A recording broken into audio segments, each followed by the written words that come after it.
So, I'm going to introduce our first storyteller. Do you want to come on stage, actually? All right. So clap after I read this. I know you guys are excited to clap. Audiences really like clapping. Patricia Alley, everybody.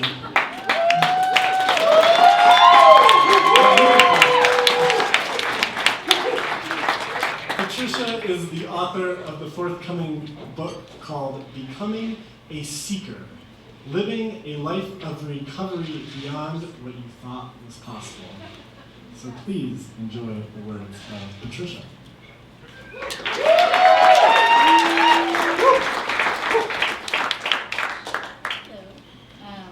Can you hear me all right? Yeah. Okay. One day in 2003, it was a starlit night, and one of my coworkers had his 21st birthday. Sunday's night, right? A perfect reason to celebrate. And we did. The only problem was we were in Iraq and at war.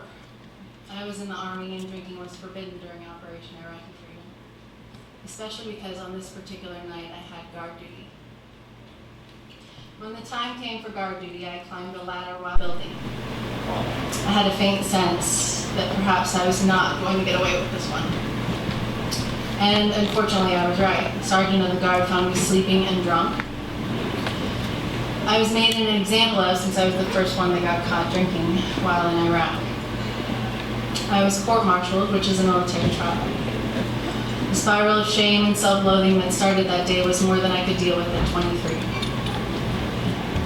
The important thing to note here isn't just that I was drunk, but that the front gate to our forward operating base was not safe that night. The head of our whole battalion, the big boss, was sleeping in the room below me. Come to find out, she was super offended. After the court-martial, I was found guilty, and then they sent me from Iraq to Kuwait in handcuffs with 2 armed soldiers as if I were a dangerous criminal. It definitely compounded my fear. Kuwait was a dust bowl of a desert wasteland where the makeshift prison had been built. I had once intended to become an officer after college and spend as many as 20 years in the military to hopefully retire. I had dreams and aspirations that never came to fruition because I was very mentally sick and scared. I had good intentions, but I had to face the reality of the situation I was in. The military police, or MPs, took me to an abandoned airfield where I would sit in a box with bars on it. With bars on one side, a little bit bigger than a cot, on suicide watch for the first 3 days. They wouldn't let me wear my bootlaces for fear I might find a place to hang myself. It was standard procedure, which is a very good precaution for a distraught young woman like me. I had intentions to die because in my mind it couldn't get any worse. The reality was I could not see a way out of the fear and shame. I had been sentenced to 30 days, and I had no idea what would happen after that. There was a point where they allowed me outside the concertina wire, which is these razor wires coiled around, lining the whole facility. I was picking up trash, and there was a guard not that far away. I was wondering if I tried to escape, would they shoot me? I felt so hopeless. If I even tried to escape, I wouldn't have made it. It was 160 degrees out there. 70 degrees was pretty cold to us. I would have died of heat stroke if I had tried to get away. So as quickly as it came, the curiosity of a jailbreak left me.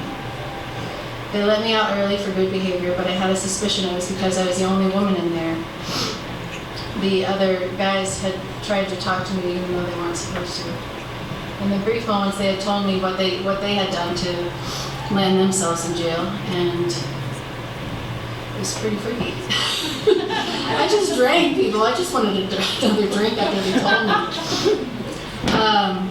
So they had hijacked a car by knife point and performed a home invasion on an Iraqi civilian. And I was ready to get out of there. I wanted a sweet escape that a bottle always gave me. I ended up getting out of the Army shortly after. They sent me back to my unit and we readied ourselves to go home. This is where the downward spiral really began. It led me down a road to alcoholism, addiction, and I was suffering from mental illness. I was self-medicating to cope with my increasing anxiety. As my addiction and alcoholism developed, so did my post-traumatic stress disorder. I could no longer drink the pain away nor find enough substances to soothe my troubled soul. I was arrested again as a civilian because of drinking.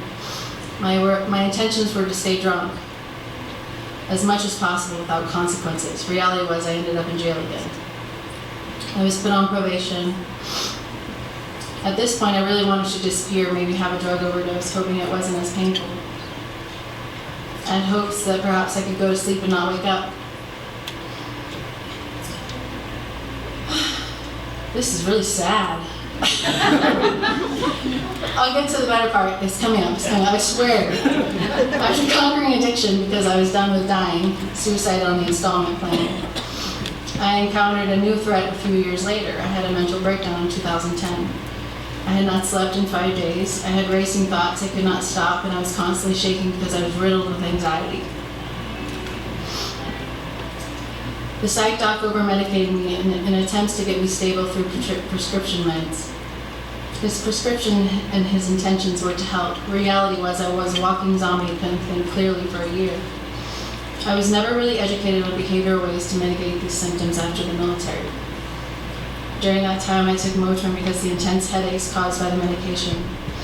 I was zombified for a better part of a year, and then once I was on a different antidepressant, the antidepressant stopped working for me completely. That was the year I almost lost my 3-year sobriety because I desperately wanted to drink. My intention was to live, but my reality was I wanted to die. I was lonely in the worst place possible. I was lonely on the inside. That was the trifecta of trauma, addiction, and mental illness. That's what it will do. It isolated me. Addiction is considered a threefold disease that attacks the body, mind, and spirit. Mental illness should be treated the same. Mental illness exists in the brain, part of the body, is carried out in the mind, and our spirit suffers as well.